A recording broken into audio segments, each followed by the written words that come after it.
மக்கள் நலம் மக்கள் நலம் என்றே சொல்லுவார், தன் மக்கள் நலம் ஒன்றேதான் மனதில் கொள்ளுவார். 888 கோடி, கிட்டத்தட்ட 900 கோடி, 2538 பதவிகளுக்கு. எல்லாத்துக்கும் இப்போ டாஸ்மாகில் ஊழல் நடக்கலன்னு சொன்னால் யாருன்னா நம்புவாங்களா? KN நேரு மேலே அமலாக்கத்துறை கொடுத்ததில் இன்றைக்கி வரைக்கும் நீங்கள் வழக்கு பதிவு பண்ணல, அதையே விசாரணை பண்ணல. விசாரணை பண்ணோன்னு நீதிமன்றத்தில் இன்றைக்கி வழக்கு.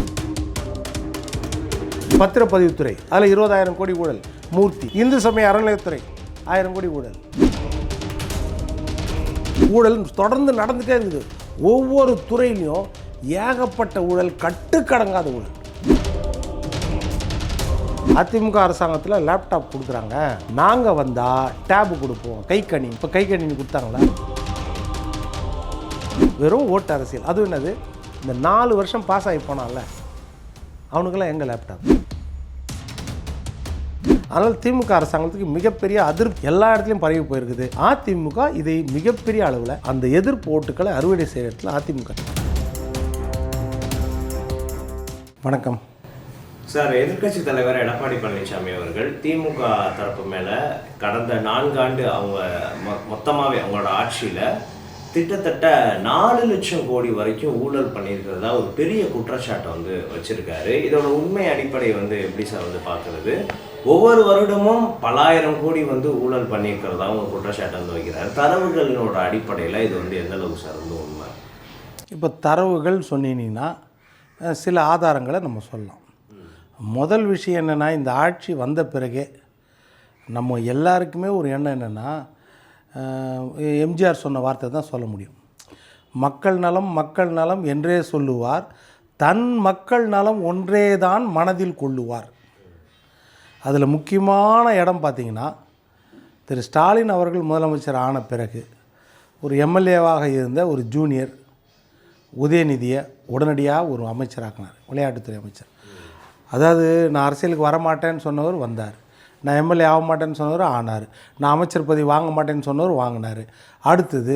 அடுத்த ஸ்தானத்துக்கு எங்கே கொண்டு போனாங்க? துணை முதலமைச்சர் கொண்டு போனாங்களா? அப்போயே பெரிய அதிருப்தி.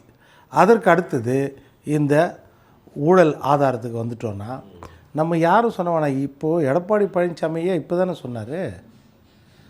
2-3 வருஷத்துக்கு முன்னாடி யார் சொன்னா? பிடிஆர் பழனிவேல் தியாகராஜன் யார்? பிடி ராஜன் நீதி கட்சியில் இருந்தவர், அவங்க தாத்தா. அதுக்கப்புறம் பிடிஆர் பழனிவேல் சபாநாயகராக இருந்தவர் திமுகவில்.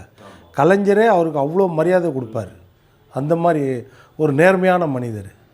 அவருடைய மகன் பிடி ராஜன் ஐயாவுடைய பேரன் பிடிஆர் பழனிவேல் தியாகராஜன் நிதி அமைச்சராக இருந்தார். நிதி அமைச்சராக இருக்கும்போது அவர் 2 விஷயங்கள் சொன்னார். முதல் விஷயம் என்ன சொன்னார்னா, இந்த பழைய பென்ஷன் திட்டம் முடியாது. யதார்த்தமாக பேசினார், இது நேர்மையாக பேசினார், இது நடக்காத காரியம், கொடுக்க முடியாது அப்போயே சொன்னார். 2வது விஷயம் என்ன சொன்னார், இந்த மாதிரி 30,000 கோடி திரு சபரீசனும் உதயநிதியும் சம்பாதிச்சிருக்காங்க, அந்த பணத்தை எங்கே போடுதுன்னே தெரியாமல், என்ன செய்யுதுன்னே தெரியாமல் இருக்காங்க. இந்த வார்த்தையை சொன்னார். 3வது ஒன்று சொன்னார், 20-25,000 கோடி டாஸ்மாகில் வரக்கூடிய வரி வருமானம் அரசிற்கு வரவில்லை, ஏதோ ஒரு லூப் ஹோலில் எப்படியோ போகுது, இது வரணும். இந்த 3ஐயும் சொன்னாரா இல்லையா? இந்த 3 உண்மையாக இருந்தியா? இன்றைக்கி வரைக்கும் பழைய பென்ஷன் கொடுக்க முடியுதா? கொடுக்க முடியல. இன்றைக்கி வரைக்கும் அந்த 30,000 கோடி அந்த ஆடியோ பேசுனது இன்றைக்கி வரைக்கும் இல்லைன்னு ஒத்துக்க முடியுதா? ஒத்துக்க முடியல. 3வது டாஸ்மாகில் வரி வருமான இழப்பு அப்படின்றது உண்மையாக இல்லையா? உண்மை. இந்த 3ஐயும் அன்னைக்கு அவங்க நிதி அமைச்சரே பேசியாச்சுல்ல. அதற்கு பிறகு தான் இது என்ன ஆதாரம் அப்படின்னு எடுத்திங்கன்னா, அதற்கு பிறகு நடக்கிற ஆதாரம் சொல்கிறேன். கிட்னி திருட்டு நாமக்கல் மாவட்டத்தில் நடந்துச்சா? நெசவு தொழிலாளர்களில் ஏழை பெண்கள், வறுமை கோட்டு இருக்கிறவங்க, அந்த வறுமையை பயன்படுத்தி, ஏழ்மையை பயன்படுத்தி ஒன்றும் பாதியமாக அவங்ககிட்ட பேசிய வேலை அந்த கிட்னி திருட்டு நடந்துச்சா? சரி, எங்கே நடந்துச்சு?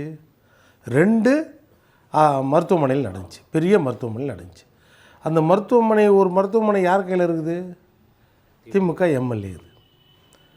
அது என்ன நடவடிக்கை எடுத்தாங்க சொல்லுங்கள்? ஒரு நடவடிக்கையும் பெருசாக இல்லை. அதுக்கு மத்திய நீதிமன்றம் என்ன செய்துச்சுன்னா, ஒரு எஸ்ஐடி போச்சு. ஐஜி பிரேமானந்த் சின்ஹான்னு நினைக்கிறேன், அவர் தலைமையில் ஒரு சிறப்பு புலனாய்வு படை போட்டுச்சு. அவங்க விசாரணை ஆரம்பிக்கிறதுக்கு முன்னாடி நம்ம அரசாங்கம் என்ன செய்யுதுன்னா, திமுக உச்சநீதிமன்றத்துக்கு போகுது. இந்த வழக்கை விசாரிக்கிறதுக்கு நீங்கள் பிரேமானந்த் சின்ஹா தலைமையில் குழு போட்டிருக்கீங்க, இந்த மாதிரி படை போட்டிருக்கீங்க, விசாரணை அமைப்பு. இந்த விசாரணை அமைப்பு வந்து அந்த ஆஸ்பத்திரியிலேருந்து ஒரு 200 கிலோமீட்டர் தள்ளி இருக்குதாங்க. இவங்கெல்லாம் அவங்க போய் விசாரணை பண்ணுறது கொஞ்சம் கஷ்டமாக இருக்குமா. அதனால் பக்கத்துலேயே நாங்கள் கொடுக்குறோம் ஆளுங்களை, யார் அதிகாரிகளை, காவல்துறை அதிகாரி, விசாரணை அதிகாரிகளை நாங்கள் கொடுக்குறோம், அவங்கள போடுங்க இந்த 3 பேரா அப்படின்னு சொன்ன பிறகு உச்சநீதிமன்றம் சொல்லிச்சு அதெல்லாம் முடியாது, போட்டது தான், அவங்க விசாரிப்பாங்க. இன்றைக்கு வரைக்கும் பெரிய அளவில் விசாரணை நடக்கலை, கைது உச்சபட்ச கைது நடக்கலை. அப்போ அந்த ஆனந்து யாரை கைது பண்ணுறாங்க, இன்னொருத்தருக்கு அதான் கடைநிலை ஊழியர்கள், கடைநிலை தரகர்கள், இவங்கள தான் கைது, மற்றது நடக்கலை. இது நடந்துச்சா? அதே மாதிரி மதுரை மாநகராட்சியில் 200 கோடிக்கு மேலே சொத்து வரி ஊழல் நடந்துச்சா? அதில் இன்றைக்கி வரைக்கும் மேயர் இந்திராணி அம்மா மேலே என்ன நடவடிக்கை எடுத்திருக்காங்க சொல்லுங்கள்? ராஜினாமா பண்ண வச்சாங்க, அது ரொம்ப நாள் கழிச்சு. மற்றபடி அங்கேயும் அப்படி கடைநிலை அதிகாரிகள் அவங்க மேலே நடவடிக்கை, அவங்க கைது, அதுக்கப்புறம் ஜாமீன், இது நடந்துச்சா? 2வது. 3வது விஷயம் எடுத்துக்கோங்க, நேரு மேலே யார் கொடுக்குறா? மத்திய அமலாக்கத்துறை. அவங்க ஒரு விசாரணை அமைப்பு, மத்தியில் இருக்கிற விசாரணை அமைப்பு. அவங்க கொடுத்தாங்களா? 232 பக்க அறிக்கை ஒன்று கொடுத்தாங்களா? 888 கோடி, கிட்டத்தட்ட 900 கோடி, 2538 பதவிகளுக்கு 25 லட்சத்துலேருந்து 50 லட்சம் வரைக்கும் லஞ்சம் வாங்கியிருக்கிறாங்க. வேலை கொடுக்குறதுக்கு இளைஞர்களுக்கு வேலை கொடுக்குது. நான் மாணவர்களுக்காகத்தான் மாணவிகளுக்கு தான் இருக்குதுன்னு சொன்னார்ல ஸ்டாலின் ஐயா, இன்றைக்கி லேப்டாப்பு கல்லூரியில் கொடுத்தார்ல. ஆனால் 2538 பதவிகளுக்கு லஞ்சம் வாங்கியிருக்கிறாங்கன்னு புகார் வந்திருக்குதா? இது மேலே நடவடிக்கை என்ன? நேரு துறைக்கு இன்றைக்கு வரைக்கும் என்ன நடவடிக்கை? சாதாரண ஆள் கொடுக்கல, அமலாக்கத்துறை 232 பக்கத்தில் அறிக்கையோட டாக்குமெண்ட்ரி எவிடன்ஸ் அதில் இருக்குதுன்னு கொடுத்துக்குது. கிட்டத்தட்ட 150 பதவிகளுக்கு நடந்த டிரான்சாக்ஷனோட ஆதாரத்தோடு கொடுத்துருக்குது. அதில் எங்கெல்லாம் பணம் பரிவர்த்தனை நடந்திருக்குது, ஹவாலா எந்த அளவுக்கு டிரான்சாக்ஷன் ஆகிருக்குது கொடுத்துருக்குது. எப்போது? அக்டோபர் 27 கொடுத்தாங்க. யார்கிட்ட கொடுத்தாங்க? ஏதோ கவர்னர்கிட்ட கூட அரசியல் ரீதியாக கொடுக்கல. இவங்க என்ன செய்தாங்க? டிஜிபிகிட்ட கொடுத்துருக்காரு. தமிழ்நாட்டின் 8.5 கோடி மக்களுக்கும் பாதுகாவல் யார்? டிஜிபிகிட்ட கொடுத்துருக்காங்க. டிஜிபி எடுத்த நடவடிக்கை என்ன? ஏதோ ஒரு நடவடிக்கை இருக்கா? அப்போ என்ன அர்த்தம்? அதற்கு பிறகு ஒரு 10 நாள் கழித்து ஃபர்தர் எவிடன்ஸை அமலாக்கத்துறை கொடுக்குறாங்க. ஐயா, இது ஒரு விஷயம், இது 900 கோடி, 1020 கோடி இன்னொரு ஊழல் நடந்திருக்குது. அது எதில் நடந்திருக்குது? அந்த ஊழல் சாலை போடுறதுல, அதே நேரு துறை தான். சாலை போடுறதுலையும், அதே மாதிரி கழிவறைகள் கட்டி கொடுக்குறதுலையும், அப்புறம் தூய்மை பணியாளர்களுக்கு பொருட்கள் வாங்குறதுலையும், ஒப்பந்தம் போடுறதுலையும், அவங்களுக்கு வீடு கட்டி கொடுக்குறதுலையும், இத்தனையிலையும் ஊழல் நடந்திருக்குது. கிட்டத்தட்ட 1020 கோடி. அதையும் அவங்க அறிக்கையில் கொடுக்குறாங்க. இது மேலே நீங்கள் நடவடிக்கை எடுத்து எஃப்ஐஆர் பதிவு பண்ணலைன்னா இந்த ஊழலுக்கு காவல்துறையும் உடந்தையாக இருக்குதோன்ற சந்தேகம் வரும், எச்சரிக்கிறோம் அப்படின்னு சொல்லி தான் அந்த 500 பக்க அறிக்கையை கொடுக்குறாங்க. அதில் என்ன கொடுக்குறாங்க? It is tip of a iceberg. இது பெரிய அளவில் நடந்த ஊழலுடைய ஒரு சிறு துளி தான், 1020 கோடியே. அதை தான் இன்றைக்கி எடப்பாடி ஐயா கொண்டு போய் கொடுக்குறாரு. எடப்பாடி ஐயா என்ன கொடுத்துருக்காரு? இப்போ நீங்கள் அது எடுத்தாலும் தெரியும். நகராட்சி நிர்வாகம் மற்றும் குடிநீர் வழங்கல் துறை, நம்ம நேரு ஐயா 64,000 கோடி இந்த 4.25 வருஷம் 5 வருஷத்துக்கு நடந்துக்குது. அப்போ ஒவ்வொருத்தரையும் எடுக்கிறாங்க. கனரக ஊழற்சி பஞ்சாயத்து துறை 60,000 கோடி. சுரங்கம் கனிம வளத்துறை யார் துறை? ஐயா துரைமுருகன் மேலே இன்றைக்கும் இருக்குது. இப்போது மணல் இருக்குல்ல, அது இருக்குது. ஏற்கனவே கடந்த முறை செம்மண் குவாரி வழக்கில் பொன்முடி அவர் மகன் எல்லார் மேலேயும் வழக்கு, ரைட்டா? இப்போ தொடர்ந்து நடக்குதா? அதில் மட்டுமே கிட்டத்தட்ட 60,000 கோடி.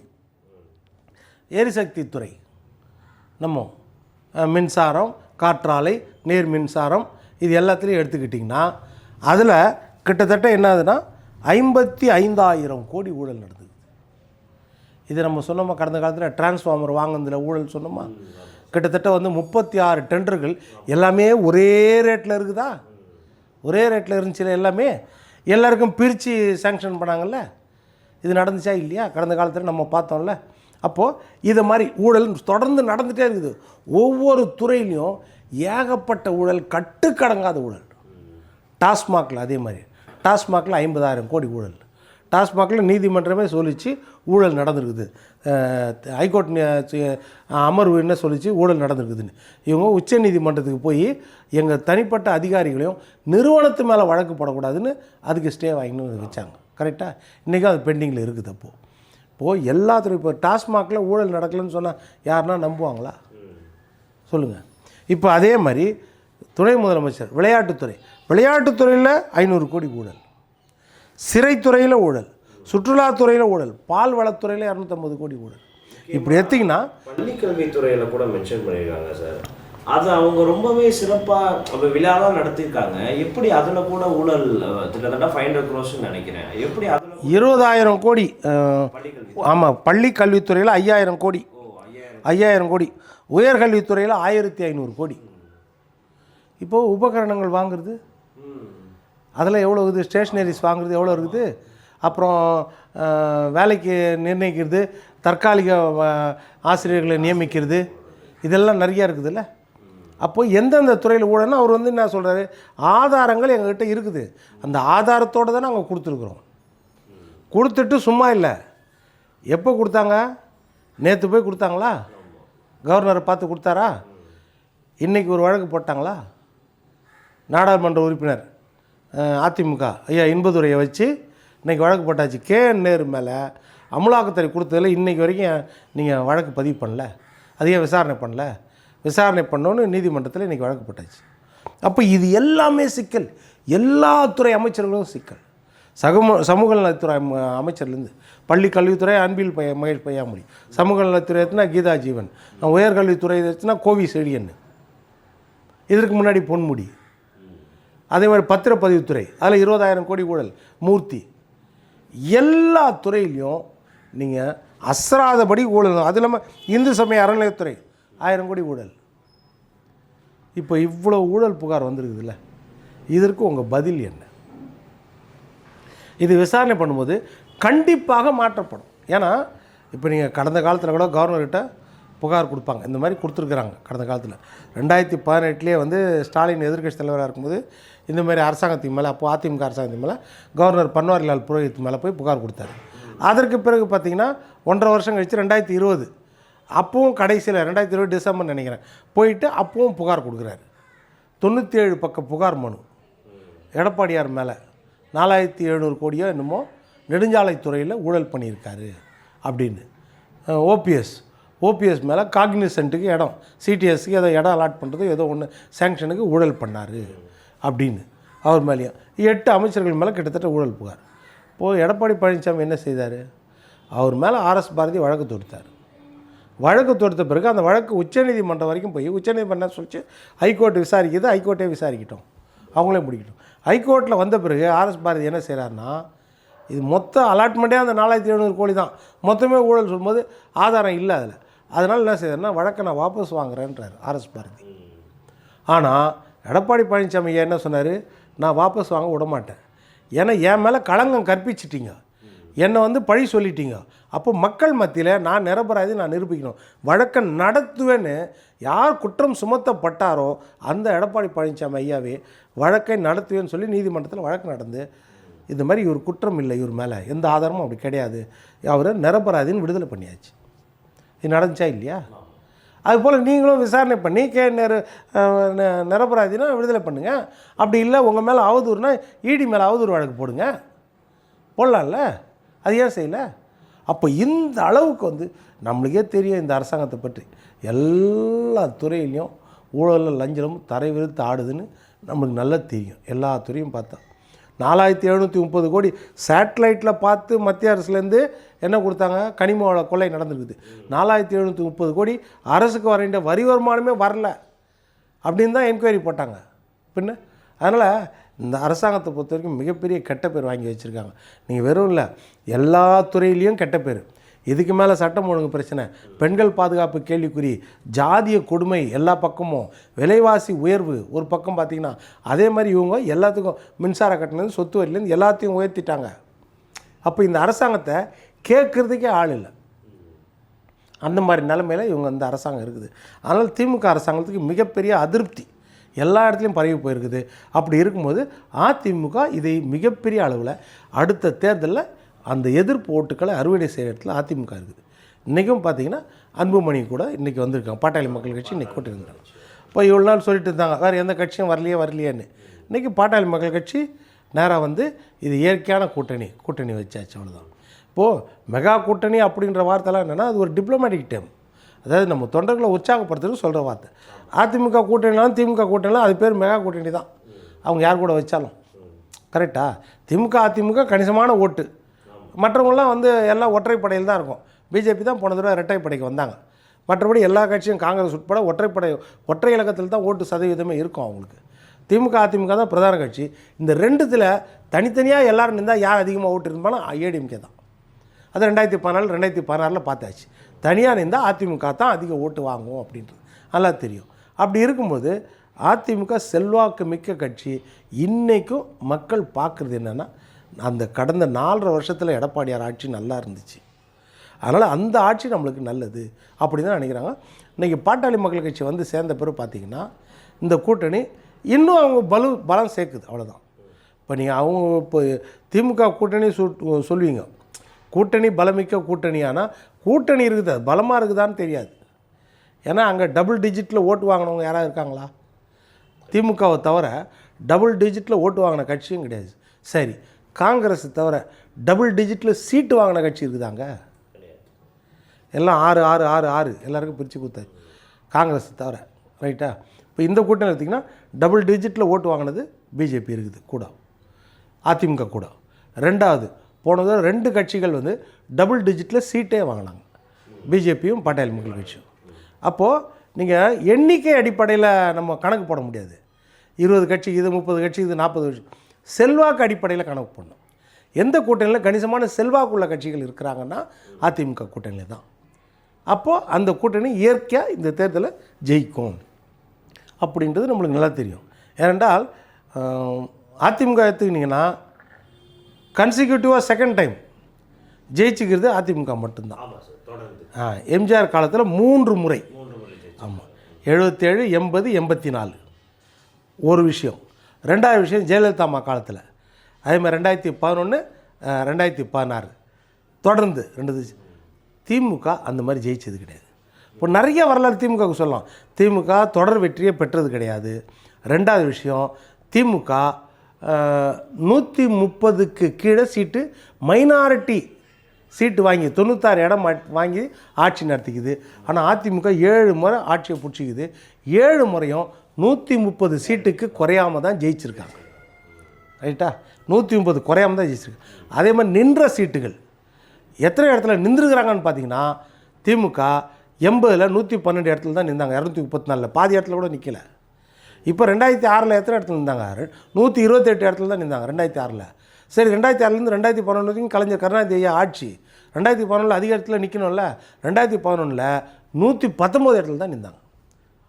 மெஜாரிட்டியும் 118, ஒரு இடம் கூட இருந்தாங்க 119. அப்போது சீட்டு குறைவாக நின்றதுக்கும் திமுக உதாரணங்குது, மைனாரிட்டி அரசாங்கம் அமைச்சதுக்கும் திமுக உதாரணங்குது, 130 சீட்டு கூட வாங்காமல் குறைவாக வாங்கினதுக்கும் திமுக உதாரணங்குது, தொடர் வெற்றியை பெறாததுக்கும் திமுக உதாரணம். அப்போது இந்த இடம் பயங்கர எதிர்ப்பு இருக்குது ஸ்டாலின் அரசாங்கத்திற்கு.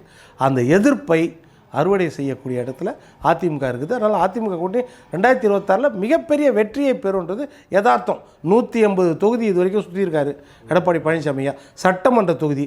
அப்போ மக்களை பார்த்தீங்க, இப்போ கள்ளக்குறிச்சியில் பார்த்தீங்க, பெண்கள் எந்த அளவுக்கு அங்கே வந்து ரெஸ்பான்ஸோடு இருந்தாங்க பார்த்தீங்க.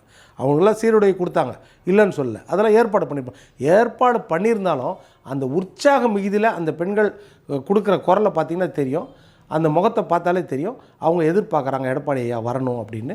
அது இந்த தேர்தலில் கண்டிப்பாக நிறைவடையும். அதே மாதிரி சார், முதலமைச்சர் ஸ்டாலின் வந்து மாணவர்களுக்கெல்லாம் லேப்டாப் எல்லாம் வந்து வழங்கியிருக்காரு.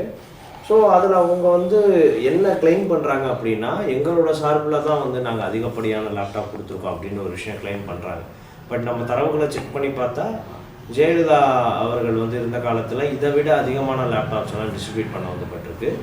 அதோட ஸ்டிக்கர்ஸ் ஒட்டுறதை வந்து வழக்கம் தான். பட் இவங்க அதை பொறிக்கிற மாதிரி பண்ணியிருக்காங்க, அப்படியே பதிகிற மாதிரி சீல் மாதிரி வந்து வச்சுருக்காங்க. பட் அவங்க இந்த ஒரு திட்டத்தை கிளைம் பண்ணுறதுக்கான காரணத்தை நீங்கள் எப்படி வந்து பார்க்குறீங்க? ஆக்சுவலாக இது லேட்டுன்னு நம்ம வந்து நினைக்கிறோம். ரொம்ப டிலேவாக தான் இதை வந்து அவங்க தேர்தல் வாக்குறுதி சொல்லிவிட்டு எலெக்ஷன் டைமில் கொடுக்குற மாதிரி வந்துருக்கு. இதை பற்றின உங்களோட பார்வை? இல்லை, நீங்கள் ஜெயலலிதா அம்மா முதல் லேப்டாப் கொடுத்தாங்க. அந்த சிஸ்டத்தை கொண்டு வந்து ஜெயலலிதா அம்மா கொடுக்கும்போது லேப்டாப்னால் எவ்வளோ பேருக்கு தெரியும்? கோடீஸ்வரன் கையில் தான் லேப்டாப் இருக்கும்.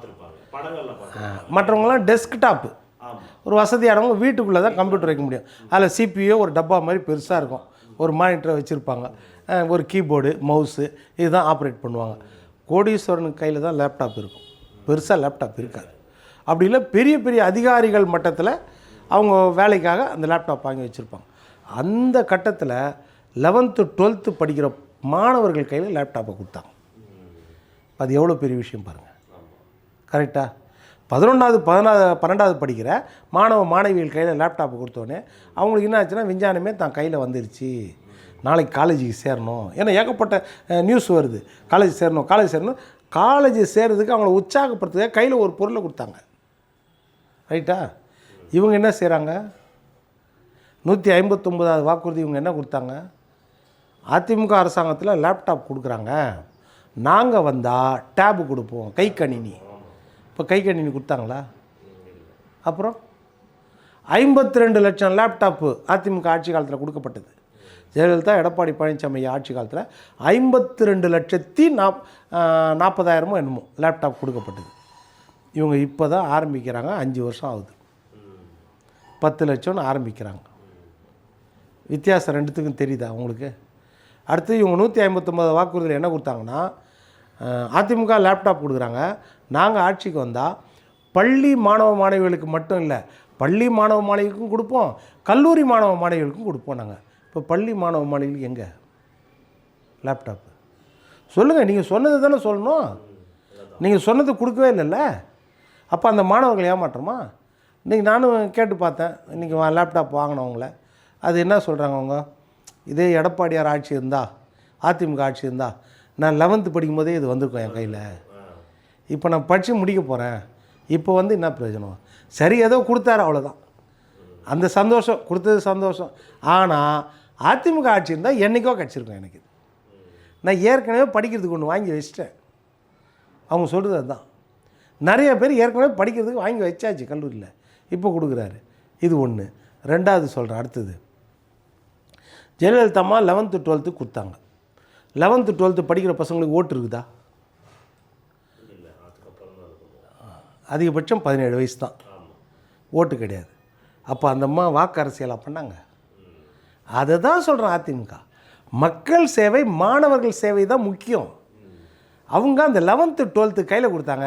நீ ஓட்டு போட வேணாம் ராஜா, நீ படி, நீ இது நான் கொடுக்குறதுக்காக எனக்கு ஓட்டு போடணும்னு கிடையாது, நீ படிக்கிறதுக்கு நான் கொடுக்குறேன். ஆனால் இவர் எங்கே கொடுக்குறாரு? நான் இதை கொடுக்குறேன், எனக்கு ஓட்டு போடு. அதானே அர்த்தம். நீ பள்ளி மாணவர்களை புறக்கணிச்சிட்டு கல்லூரி மாணவர்களுக்கு கொடுக்குறீங்கன்னா அப்போது ஓட்டு அரசியல், வாக்கு அரசியல் தானே. அப்போது வெறும் சுயநலம் தானே அதில் இருக்குது. அவள் பாருங்கள், அது எப்படி அது ஓட்டாக மாறும்? இது எல்லாத்தையும் யோசிப்பாங்கள்ல. அதிமுகவும் திமுகவும் கம்பேர் பண்ணி பார்ப்பாங்கள்ல. இது அப்போ நடக்குமா? அப்போது நீங்கள் எந்த அளவுக்கு நீங்கள் போகிறீங்க? வெறும் ஓட்டு அரசியல். அதுவும் என்னது, இந்த 4 வருஷம் பாஸ் ஆகி போனான்ல, அவனுக்கெல்லாம் எங்கே லேப்டாப்பு? சொல்லுங்கள். ஏன் அப்போ 4 வருஷம் கொடுக்கல? இப்போ எலெக்ஷனுக்கு முன்னாடி எது கொடுக்குறீங்க? இந்த 4 வருஷம் நீங்கள் கொடுத்துன்னுட்டு இப்போ கொடுத்தீங்கன்னா கூட அது எலெக்ஷன் கணக்கு கிடையாது. 4 வருஷம் கொடுக்காம இப்போ கொடுக்குறீங்கன்னா என்ன கணக்கு அது? சொல்லுங்கள். அப்போது மக்களுக்கு தெரியாதா இது? தேர்தல் முடிஞ்சு ஒருவேளை அவங்க ஜெயிச்சாங்கன்னா கொடுக்க மாட்டாங்க, நிறுத்திடுவாங்கன்னு தெரியும்ல. இப்போ எலெக்ஷனுக்கு தான் கொடுக்குறாங்கன்ற எண்ணம் வருமா இல்லையா? அப்போது அது அதே மாதிரி இப்போது பொங்கலுக்கு 3000 ரூபா. போன வருஷம் 1000 ரூபா கொடுத்தாங்களா? ஏன் கொடுக்கல? போன வருஷம் கொடுத்துருக்குமா இல்லையா? அதேமாதிரி முதல் வருஷமாக என்னமோ கொடுக்கல. அதுக்கு அடுத்து வந்து எடப்பாடியார் குரல் கொடுத்து 1000 ரூபா கண்டிப்பாக கொடுக்கணும்னு சொன்ன பிறகு லேட்டாக 1000 ரூபா கணக்கில் வச்சாங்க. கரும்பு கொடுக்கல ஒரு தடவை. கரும்பு கொடுக்குறதுக்கும் இவர் குரல் கொடுத்த பிறகு அப்போ என்ன செய்கிறாங்க? லேட்டாக கரும்பை பர்ச்சேஸ் பண்ணுறாங்க. முதல் தடவை கொடுக்கும்போது பண வெள்ளம் உருகி போயிடுச்சு. வெள்ளம் உருகிருச்சு. இதெல்லாம் கம்ப்ளைண்ட் நடந்துச்சு ஒவ்வொரு தடையும். போன தடவை 1000 ரூபாயே கொடுக்கல. என்ன சொன்னாங்க? நிதி பற்றாக்குறை. சரியா? இப்போது நிதி மேலாண்மை ஆயிடுச்சா? அதை சொல்லணும்ல. ஏங்க போன தடவை 1000 ரூபா கொடுக்கல, இந்த தடவை 3 மடங்காக 3000 ரூபாவை கொடுக்குறீங்க? என்ன காரணம்? ரெண்டுத்துக்கும் இது வித்தியாசம் என்ன? ஒன்று, அப்போது மக்கள் செல்வாக்காக இருந்தாங்க, நல்ல வளமோடு இருந்தாங்க. இப்போ மக்கள் ஏழை ஆகிட்டாங்க, அதனால் நான் 3000 ரூபா கொடுக்குறேன். இது ஒன்று யதார்த்தம். அப்படி இல்லையா? இன்றைக்கி வருமானம் அதிகமாகிடுச்சு, அரசாங்கத்துக்கு பற்றாக்குறை கிடையாது. கிட்டத்தட்ட 5 லட்சம் கோடி நாங்கள் கடன் வாங்கி வச்சுருந்தோம், இப்போ 50,000 கோடி திருப்பியாச்சு, கடன் குறைஞ்சிச்சு, ஜிஎஸ்டிபி இன்க்ரீஸ் ஆயிடுச்சு, ஸ்டேட்டு கிராஸ் ரேஷியோ வந்து இன்க்ரீஸ் ஆகிடுச்சு, வருமானம் பெருகிருச்சு, அதனால் நாங்கள் கொடுக்குறோம் அப்படின்னா அப்புறம் இதில் ஏதாவது காரணம் இருக்கா? போன தடவை 1000 ரூபா கொடுக்கல, எலெக்ஷன் இல்லை. இந்த தடவை 3000 ரூபா கொடுக்குறோம், எலெக்ஷன் இருக்குது. அவ்வளோதான் வித்தியாசம். எலெக்ஷன் முடிஞ்ச பிறகு கொடுக்க மாட்டோம். இதான வித்தியாசம். அப்போது யதார்த்தமாக தெரியுதா? போன தடவை 1000 ரூபா கொடுக்காததுக்கு காரணம் என்ன, இந்த தடவை 3000 ரூபா கொடுக்குறதுக்கு காரணம் என்ன? 2 மாதத்தில் எலெக்ஷன். இது மக்களுக்கு தெரியாமல் இருக்கும். அதே எடப்பாடியார் காலத்தில் 2500 ரூபா கொடுக்கும்போது 5000 ரூபா கொடுக்கணும்னு ஸ்டாலினும் சொன்னார், உதயநிதியும் சொன்னார். 5000 ரூபா கொடுக்கணும் மக்களுக்கு. ஆனால் எடப்பாடியார் 2500 ரூபா கொடுத்தாருன்னா அவர் எலெக்ஷனுக்காக கொடுத்தாருன்னு சொல்ல முடியுமானா? அதுக்கு ஆதாரம் சொல்கிறேன். கொரோனா 2020 கொரோனா அப்போது வருமானம் கிடையாது, மக்களுக்கும் வருமானம் கிடையாது, அரசாங்கத்துக்கு நயா பைசா வருமானம் கிடையாது. அம்மா உணவகத்தில் 3 வேளை உணவு தான் போட முடியும் அவருக்கு. நீங்கள் மருந்து மாத்திரை வாங்கிறதுக்கெல்லாம் காசு இல்லை. அப்போ என்ன செய்ய? 2 தடவை 1000 ரூபா நிவாரணம் கொடுத்தாரு. சரி, பொங்கல் கொண்டாடணும், தீபாவளி தான் கொண்டாட முடியல மக்களுக்கு. 2020 2021 பொங்கல் கொண்டாடணும், 2020 தீபாவளி தான் கொண்டாட முடியல. 2021 பொங்கல் கொண்டாடணுன்னா கஷ்டத்தோட நடுவில் ஒரு 2500 ரூபா அந்த பிள்ளைகளுக்கு போட்டோம், அந்த குடும்பத்துக்கு போட்டோம். ஏன்னா அவன் மருந்து மாத்திரை வாங்கணும், வீட்டு செலவுக்கு எதாவது வேணும், அப்படி இருக்கும்போது எதாவது காசு வேணுன்றதுக்காக மைனஸில் இருக்கும்போது கூட 2500 ரூபா அப்போ கொடுத்தாரு. காரணம் இருக்குதா? ஆனால் இவங்க இப்போ 3000 ரூபா கொடுக்கும்போது காரணம் என்ன? சந்தோஷம் 3000 ரூபா கொடுக்குறது, 5000 ரூபா கொடுங்க, அதை வேணான்னு சொல்லலை. ஆனால் காரணம் இதுதான்றது யதார்த்தமான உண்மை. இது மக்களுக்கு தெரியும். இது வந்து ஓட்டாக மாறாது, நல்லா தெரியும். தேர்தலுக்காக கொடுக்குறாங்க அப்படின்றது மக்களுக்கு நல்லா தெரியும். ஒரு நேரத்துக்கு ரொம்ப நன்றி சார். மீண்டும் இதே மாதிரியான ஒரு அரசியல் காலில் நம்ம சந்திக்கலாம். ரொம்ப நன்றி.